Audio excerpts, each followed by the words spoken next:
Assalamualaikum warahmatullahi wabarakatuh. Alhamdulillahirabbil alamin wa bihi nasta'inu ala umuri dunya waddin wa ala alihi washabihi ajmain amma ba'du.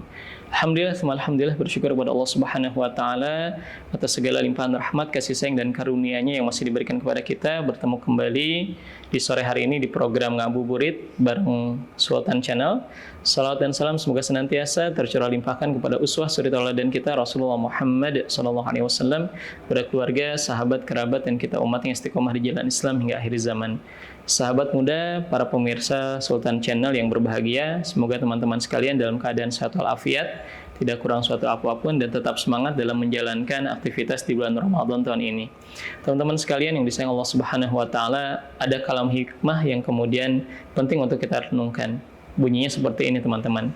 Ya. Man 'arafa nafsahu faqad 'arafa rabbahu. Barang siapa yang mengenali dirinya, maka akan mengenali siapa Tuhannya. Allah Subhanahu wa taala berfirman, teman-teman sekalian, di dalam Quran surah Az-Zariyat ayat 21. A'udzubillahi minasyaitonirrajim. Wa fi anfusikum afala tubsirun. Ya.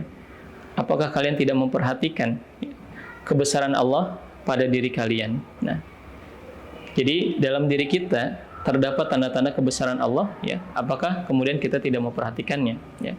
Nah, teman-teman sekalian yang sayang Allah Subhanahu wa taala, kita sadari bahwasanya Allah Subhanahu wa taala adalah yang menciptakan kita. Dan ternyata teman-teman sekalian, Allah menciptakan kita dengan potensinya, ya, dengan segala potensi yang kemudian Allah berikan pada diri kita. Allah memberikan potensi yang pertama, yaitu ada yang namanya kebutuhan fisik, teman-teman, atau kebutuhan jasmani. Nama lainnya adalah hajatul udhawiyah. Bagaimana kita bisa merasakan adanya rasa lapar, adanya rasa haus, adanya kebutuhan untuk buang hajat, ya. Ketika ngantuk kita perlu tidur. Nah, itulah yang disebut dengan kebutuhan fisik yang kemudian Allah berikan dalam diri kita. Yang kedua, Allah juga memberikan yang namanya goroiz, teman-teman, naluri, ya.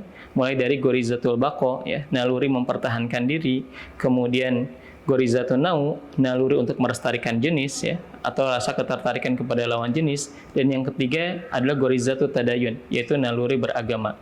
Nah, selain itu teman-teman sekalian, manusia juga diberikan daya fikir oleh Allah, yaitu akal.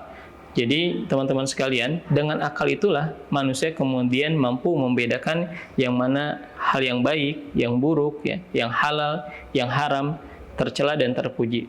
Dan ini juga sesuai dengan Islam, ya, bahwasanya Islam itu mengatur hubungan manusia dengan penciptanya dalam hal akidah dan ibadah.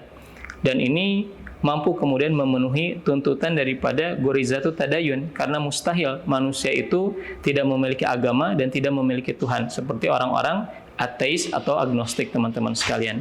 Dan juga Islam mengatur manusia dengan dirinya sendiri dalam hal makanan dan minuman. Manakala manusia memenuhi kebutuhan jasmaninya, makan, minuman, ya, maka Islam memberikan aturan apa yang kemudian boleh dimakan dan diminum. Tentunya makanan yang halal dan baik. Termasuk juga Islam mengatur terkait dengan bagaimana memenuhi gorizatun nau, rasa ketertarikan kepada lawan jenis, ya. Maka Islam memberikan panduan, ya, melalui hubungan manusia dengan sesama manusia, yaitu dengan hukum atau aturan pergaulan, bagaimana kemudian seorang laki-laki dan seorang perempuan agar tidak terjerumus kepada kemaksiatan.